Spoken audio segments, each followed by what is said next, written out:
नमस्कार, मैं कोमल झा। देश रोजाना के डिजिटल प्लेटफॉर्म पर स्वागत है आपका। आज के बुलेटिन में चलिए जानते हैं दिन भर की मुख्य खबरें, महत्वपूर्ण अपडेट। शुरू करते हैं राष्ट्रीय खबरों के साथ। सॉफ्टवेयर अपडेट के लिए थमे दुनिया भर के 6500 A320 विमान, डीजीसीए ने दी कड़ी चेतावनी। भारत में डीजीसीए ने एयरबस A320 फैमिली के विमानों के लिए सख्त सुरक्षा निर्देश जारी किए। एयरलाइंस को उड़ान से पहले विशेष निरीक्षण और जरूरी सॉफ्टवेयर अपडेट करना अनिवार्य है, नहीं तो विमान उड़ान नहीं भर पाएंगे। नॉन एसी स्लीपर यात्रियों के लिए राहत, जनवरी से बेडरोल सेट अब बेहद कम दामों में उपलब्ध होगा। पूरा बेडरोल सेट 50 रुपए, सिर्फ बेडशीट 20 रुपए, तकिया पिलो कवर 30 रुपए। चक्रवात द्वितीय का कहर, 300 भारतीय कोलंबो एयरपोर्ट पर फंसे, तमिलनाडु में उड़ानें हुई रद्द। चक्रवात द्वितीय ने श्रीलंका और दक्षिणी भारत में भारी तबाही मचाई। तमिलनाडु में 54 से ऊपर उड़ानें रद्द हो गई, जो कि छोटे विमानों का संचालन बंद है, जबकि करीब 300 भारतीय यात्री कोलंबो एयरपोर्ट पर 3 दिनों में से फंसे हुए हैं। अखिलेश यादव के मृत बीएलओ के परिवार पर दिए 2 लाख, बीजेपी पर वोट छीनने की साजिश का लगा आरोप। सपा प्रमुख अखिलेश यादव ने मृत बीएलओ विजय वर्मा के परिवार को आर्थिक मदद के रूप में 2 लाख दिए। उन्होंने बीजेपी पर आरोप लगाया कि वह नोट बैंक प्रभावित करने के लिए साजिश की जा रही है। यह घटना चुनावी राजनीति के बीच हुई और जो कि राजनीति बहस जिससे कि और भी ज्यादा तेज हो गई। चलिए अब जानते हैं हरियाणा की कुछ खास खबरों के बारे में।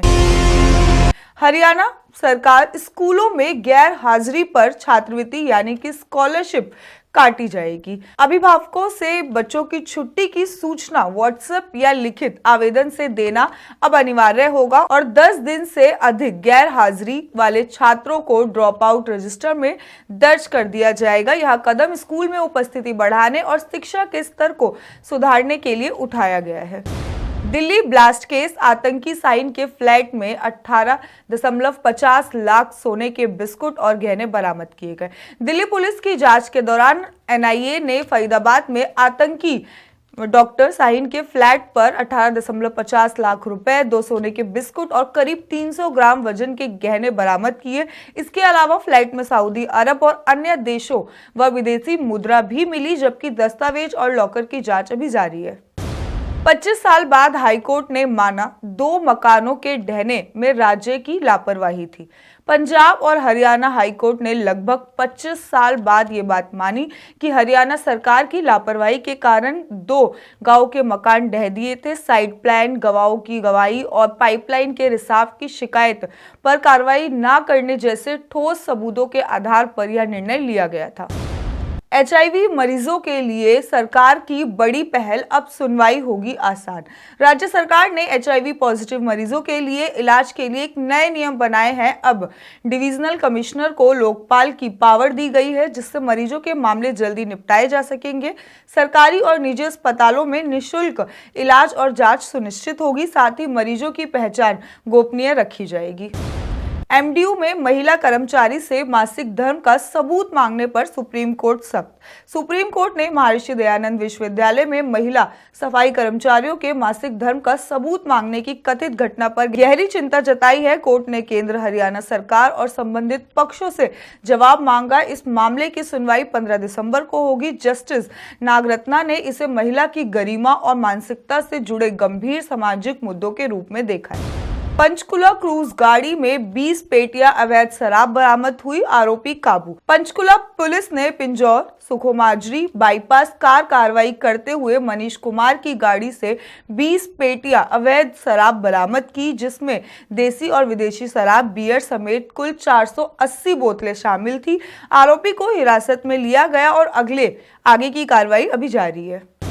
गुरुग्राम के संचौली गांव में बिजली लाइन में फॉल्ट ठीक करते समय प्राइवेट इलेक्ट्रीशियन हरपाल, जिनकी उम्र 31 साल थी, को खंबे पर चढ़ने के लिए कहा गया। बिजली नियम कर्मचारी की लापरवाही के कारण करंट लगने से उनकी मौत हो गई। ग्रामीणों ने डीएचबीवीएन कर्मचारियों के खिलाफ कार्रवाई की मांग की है और पुलिस ने जांच शुरू कर दी है।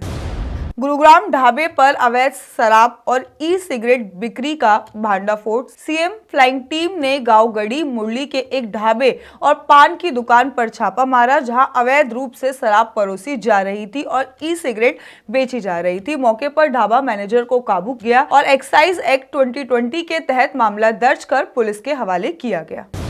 थार मालिक ने ओपी सिंह को भेजा नोटिस, क्रिमिनल माइंडसेट टिप्पणी के लिए सार्वजनिक माफी की मांग की। हरियाणा के डीजीपी के भड़काऊ बयान, जिसमें उन्होंने थार और बुलेट मालिक को क्रिमिनल माइंडसेट वाला कहा था, उन्होंने 15 दिन के भीतर सार्वजनिक माफी और बयान वापस लेने की मांग की है। मांग करते हुए नोटिस भेजा, वरना कानूनी कार्रवाई की चेतावनी भी दी है। नू वकील गिरफ्तार, आईएसआई को गोपनीय जानकारी देने का आरोप। बैंक खातों और नेटवर्क की जांच तेज। नू पुलिस ने गुरुग्राम कोर्ट में प्रैक्टिस करने वाले वकील को गिरफ्तार किया, जिस पर आईएसआई को संवेदनशील जानकारी देने का आरोप है। मामले की जांच में उसके बैंक खातों और डिजिटल नेटवर्क की तलाशी भी तेज कर दी गई। इस घटना ने सुरक्षा एजेंसी को सतर्कता और भी ज्यादा बढ़ा दी है। भारत ने श्रीलंका को भेजी राहत सामग्री की दूसरी खेप। एनडीआरएफ जवानों भी मदद को रवाना। बारिश और भूस्खलन से 123 लोगों की मौत हुई। भारत और रूस करेंगे अब तक का सबसे बड़ा सैन्य समझौता। पुतिन के दौर से पहले दोस्ती का नया अध्याय अब शुरू। लंदन में सार्वजनिक जगहों पर पान थूकना हुआ मना, उल्लंघन करने पर लगेगा भारी जुर्माना। अब बाजार की बात करें तो परमाणु ऊर्जा सेक्टर में प्राइवेट कंपनी को अनुमति और निवेश के लिए अब खुलेंगे नए रास्ते। इस फैसले से निजी निवेश बढ़ेगा और इससे संबंधित कंपनियों के शेयर बाजार में कारोबार को भी बढ़ावा मिलेगा।